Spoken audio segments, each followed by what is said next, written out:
আসসালামু আলাইকুম ওয়া রাহমাতুল্লাহ। আমি একজন প্রবাসী। আমি মালয়েশিয়াতে আছি এগ্রিকালচারের কাজে। তো আমার আসা প্রায় ১ বছর হয়ে গেছে। আমি ১ বছর উপর হয়ে গেছে আমি এখানে কাজ করতেছি। তো আমি একটা নতুন ইউটিউব চ্যানেল খুলছি আপনাদের আমার ডেইলি অ্যাক্টিভিটি যেটা আছে সেটা সাবমিট করার জন্য, আপনাদের দেখানোর জন্য। আসলে এই প্রবাসীরা মালয়েশিয়াতে ক্যামেরুন হাইল্যান্ড এগ্রিকালচারের বিষয়ে কী কাজ করে। তো আজকে স্পেশালি আপনাদের দেখাবো এখানে মূলত যেটা তিমুন বলা হয়, জাপানিজ শসা, এটার সিজন চলতেছে। প্রায় ৩ মাস হয়ে গেছে, এটা লাস্ট পর্যায়ে চলে গেছে। এই পর্যন্ত প্রায় ২ একর জমিন আমরা এখানে চাষ করি। আর এখান থেকে প্রায় ৭০,০০০ কেজির মতো আমরা জাপানি শসা সংগ্রহ করছি এখন পর্যন্ত। তো যাই হোক, এগুলোর পাশাপাশি আমরা খানার জন্য, নিজেরা খাওয়ার জন্য, খরচ বাঁচানোর জন্য কী চাষ, এটা আমি আপনাদের প্র্যাকটিক্যালি আজকে দেখাবো। আগে তো চলুন যাই, আমরা দেখে আসি। ওকে, আল্লাহ হাফেজ।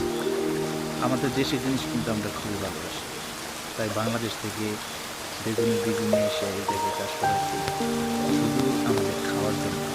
এই দেশে কিন্তু এটা চলে না। এটা আমাদের খাওয়ার জন্য আমরা বেগুন লাগাইছি, এগুলো খাওয়ার জন্য। তো মাশাআল্লাহ, ফলন অনেক বেশি। আল্লাহর রহমত আছে, যেটা লাগানো হয় সেটাই ফলন অনেক বেশি। এইটুকু জায়গা শুধু আমরা লাগাইছি শুধু বেগুন খাওয়ার জন্য। এটা মরিচের গাছ।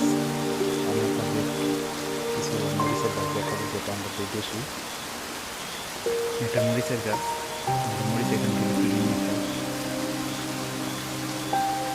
এখানে অনেকগুলো আমরা মরিচের গাছ লাগাইছি, যতজন আমরা মরিচ খাই চলতে পারি।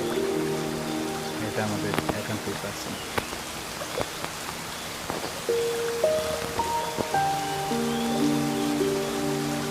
আমাদের মিষ্টি কুমড়া,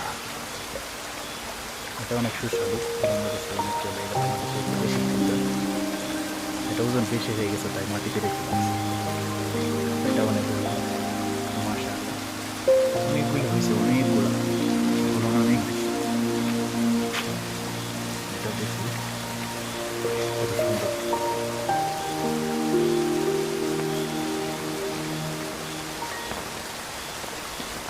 এখানে আরো আছে,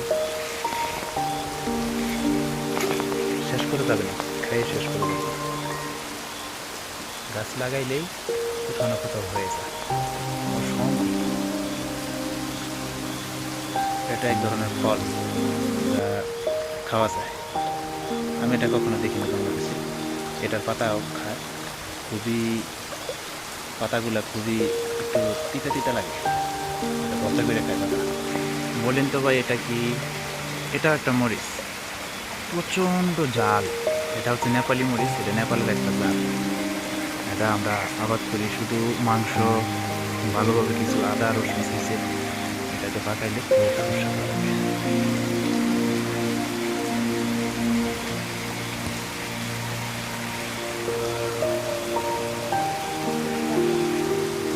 এটা মিষ্টি কুমড়ার গাছ। যে গাছগুলি আমরা এখানে লাগাইছি যখন বড় হয়ে যাবে এই জায়গা থেকে তুলে আরেক জায়গায় লাগাই দেবো। মিষ্টি কুমড়া পাতা তো চিনেন, প্রচুর পাতা এই জায়গায় আছে। আমরা প্রবাসীরা কিন্তু প্রচুর পাতা মাঝে মাঝে মাছ দিয়ে খুব ভালোভাবে রান্না করে খাই। একটা দুটো ঢেঁড়সও আছে। পুঁই শাক, এই গাছটা কিসে জানেন?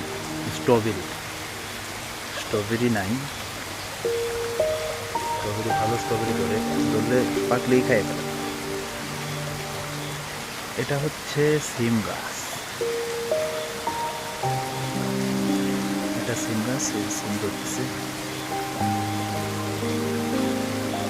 পেঁপে গাছ, পেঁপে গাছ আমাদের আরো দুইটা বড় বড় পেঁপে গাছ আছে, আমি আপনাদের দেখাবো।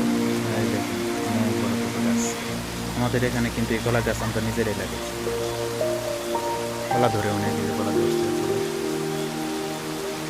এটাকে বাংলাদেশে আমরা পেয়ারা বলি, পেয়ারা। এটা মালাইতে বলে জাম্বু পাতা। এটা অনেক সুস্বাদু পেয়ারা। আমি আপনাদের দেখাবো কীরকম কালার, লাল।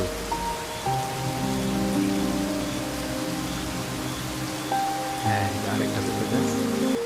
আমরা এখান থেকে তরকারিও খাই, পেঁপে লাল হয়ে যায়, পাকা এটাও খাই। আমার সবচেয়ে প্রিয় ফুল এটা শশার ফুল।